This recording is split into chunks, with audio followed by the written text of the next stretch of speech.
December 7th, 1941. That's when the attack on Pearl Harbor happened 74 years ago. AuroraTV supervisor Randy Simpson and producer Jenny Castor introduce us to James Blaine, who fought for so much, including some battles in the Pacific. Jim Blaine, James, U.S. Marine Corps. I was in the 4th Marine Division. Let's see, Pearl Harbor was 41. I was a junior. Here is the actual bombing of the mighty USS Arizona by Jap planes. My parents didn't even know where Pearl Harbor was, nor did I.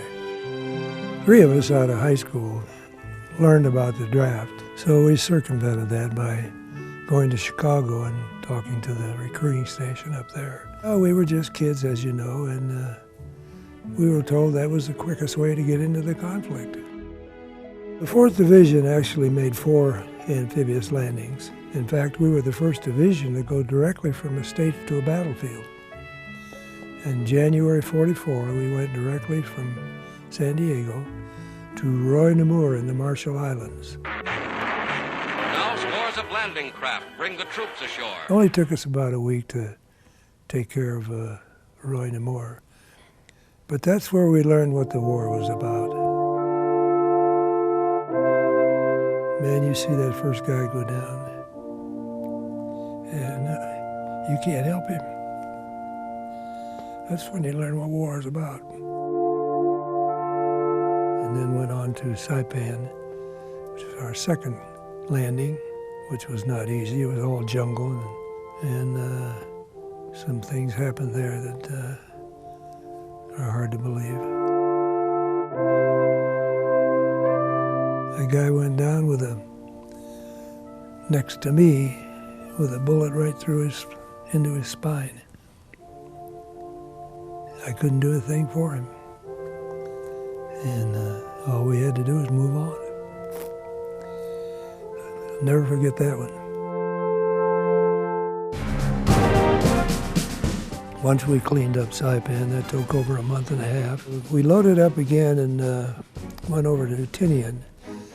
And the story about that is one of the most intriguing landings ever made in the Pacific, although not many people know about it. By the time they figured out what we were doing, we had about 3/4 of the division ashore. And they couldn't turn those big guns around. They only went 180 degrees. That was really well done, and we saved a lot of guys. Most everybody that we talked to said, well, we can take this in a week. 10 days at the very most. Not knowing that guy, Kurabayashi, was as smart as he was. So they had us caught in between the cliffs over at our beach and Mount Suribachi, where they had their big guns that they could pull back into the mountain. It was a terrible slaughter. My first duty was pulling bodies out of the surf and body parts so that they could get more boats in. And no part of the Japanese homeland had ever had a flag, foreign flag, flying over it. And when we knew the flag was going to go up, and when it did go up, all the ships in the harbor started raising hell, their sirens and their klaxons, and there it was, that little bitty flag on top of the mountain. We got the job done. Started with an explosion, Pearl Harbor, ended with an explosion. It was over. We didn't talk about it after the war, except among ourselves. I love the experience now because we grew up in a hurry. And I feel so sorry for these volunteers today that go into the war at 18 and these different tours, and they come out at 32 years old. If necessary, you bet. Any of us Marines would. So powerful. Wow. He just had a birthday a few weeks ago. He's 91. Is that right? Wouldn't have guessed that. Yeah, and Wow. he's one of 3 Marines featured in a book called More Than 36 Days. So if you want to learn more about Jim Blaine and 2 other heroes, you sure can. We've interviewed several World War II veterans over the past few weeks, and you can see all their amazing stories at AuroraTV.org. You just click the Military and Veterans tab. Yeah, they are all wonderful stories. The Colorado Freedom Memorial hosts a moving tribute as well. And this year marks 70 years since the end of World War II, so veterans from this greatest generation get the heartfelt thanks they so deserve. Oh, say does that star-spangled banner yet wave? Welcome to the Colorado Freedom Memorial for today's remembrance ceremony honoring the 6,000 fallen from Colorado. And the home of the brave. And on the occasion of the 70th anniversary of the end of World War II, we are honored to welcome to our memorial grounds over 30 veterans of World War II. Sir, thank you so much for your service.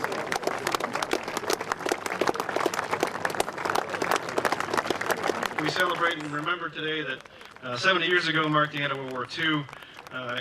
For those of you who served, I will remember this day the rest of my life. This is a mark in my day to just shake your hands and to be able to talk to you and say thank you for your service. They protected our nation and our allies. And when they returned, they built much of the economic engine we rely on even to this day. We are continuing your legacy of service. Your positive examples will never be forgotten.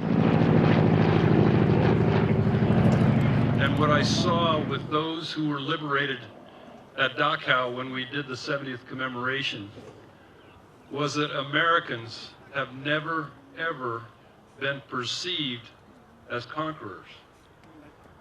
Never. Americans are perceived as liberators.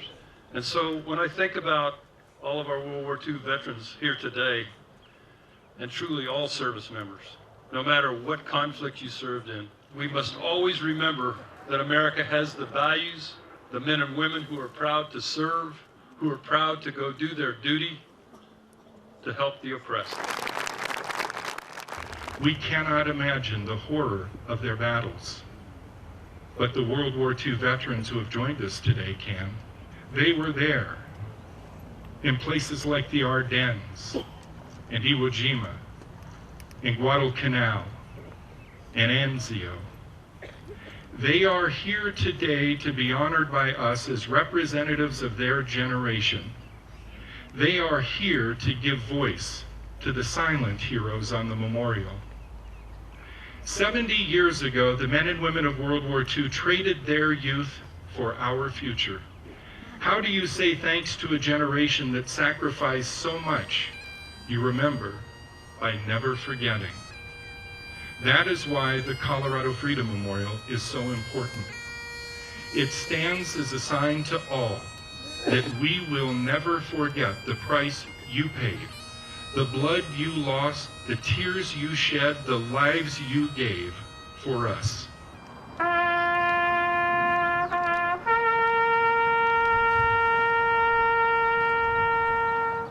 It is so extraordinary to honor the almost 6,000 Coloradans who have fallen in battle on behalf of this great nation. Is that when you see those names, most of those names are only in their early 20s or younger.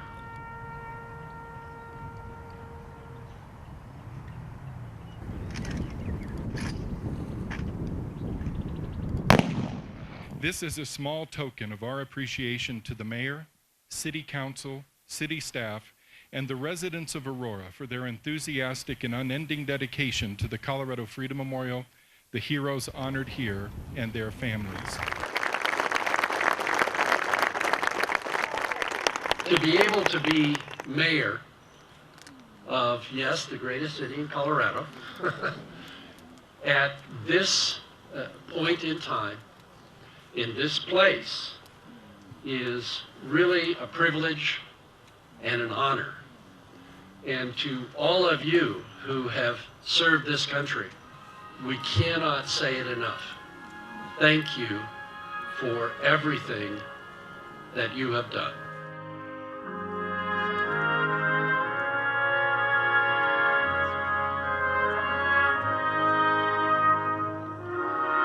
As long as there are heroes like these, there will always be an America. Thank you to all here today who served regardless of war and continue to wear the uniform. May God bless you, and may God bring peace to your souls. You served well.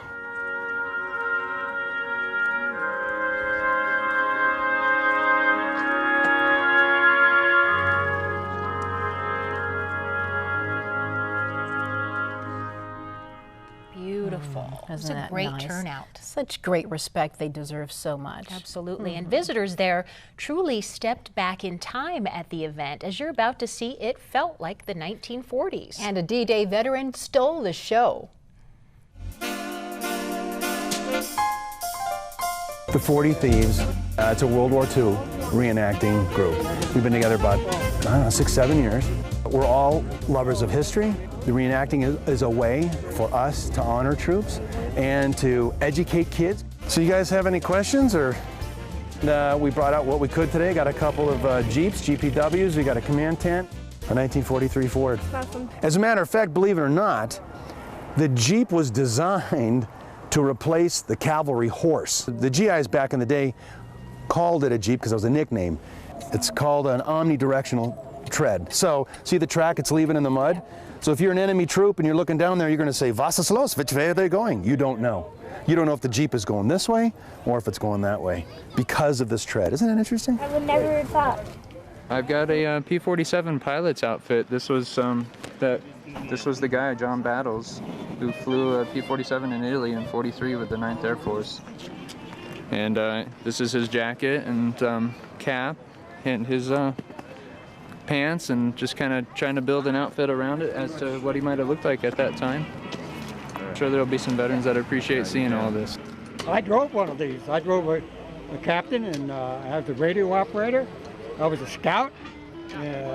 They're important to show people what we used to have and what we lived with. Model 1911 A1, made in 1942. Well, first thing I'm going to do is remove the magazine just to show you it's empty and make sure you know that it's empty. This was a soldier's sidearm during World War II, and this was a coveted item. The Air Force was a part of the Army, and it wasn't until about '47 that they became their own. So tell us about your helmet. This is, here, you want to put this on? It's called the M1 helmet, made all steel. Wow, you know, that's what those guys did, and this is how they did it. And maybe just take that with you and just carry it with you and maybe foster a little appreciation. So the next time Memorial Day comes around, you're not looking for a brand new sofa or a couch. Maybe you're gonna pause and go, you know what, I gotta say thanks to. Where did you serve? Europe. Where? Have no idea. You were D plus what? 24. The thing about combat, sometimes you could drop a pin and hear it fall. And then other times, the noise is so great you can't hear yourself think. Things you do in your subconscious mind through your training and your loyalty. You just do it. We have a camaraderie together, just being there, that you can't ever forget. It's just like Dan says, how do I remember these things? How can you forget them when your life depends upon it? When the people next to you are getting hit and killed and not you, and you're still doing your job. Why do you think it's important for people who weren't there to remember?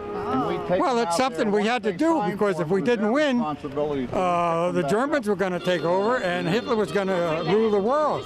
And we came home in December '45. Major called us together and said, "You can all go home. It's been a nice 3.5 years. Goodbye." That was it. And half our people weren't there anymore. They're dead. That's the way it is. Yeah.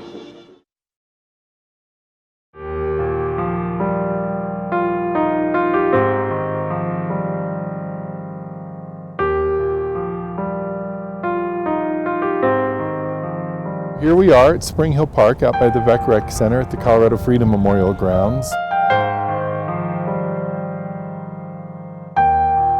How you doing, man? You too. How you been? This year, for the first time, we've introduced a new tradition to our holiday setup out here. We have lit 6,023 luminarias, one candle for each of the names that's honored on the Colorado Freedom Memorial, the memorial that honors all Colorado veterans killed in action since we became a state.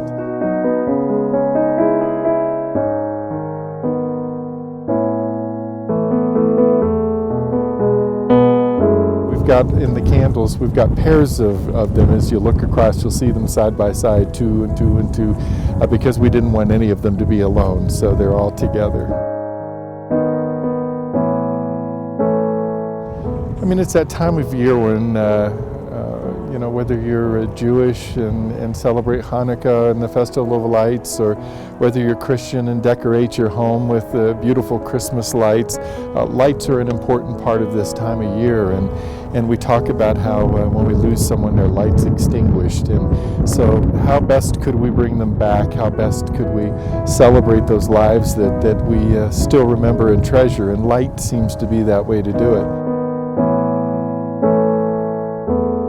To be here in the evening and listen to folks who know somebody who's been killed in action, or just who can feel the weight of what this loss means, to hear them quietly crying or hear them gasping when they first see the scene, you know this light has done what we hoped it would do.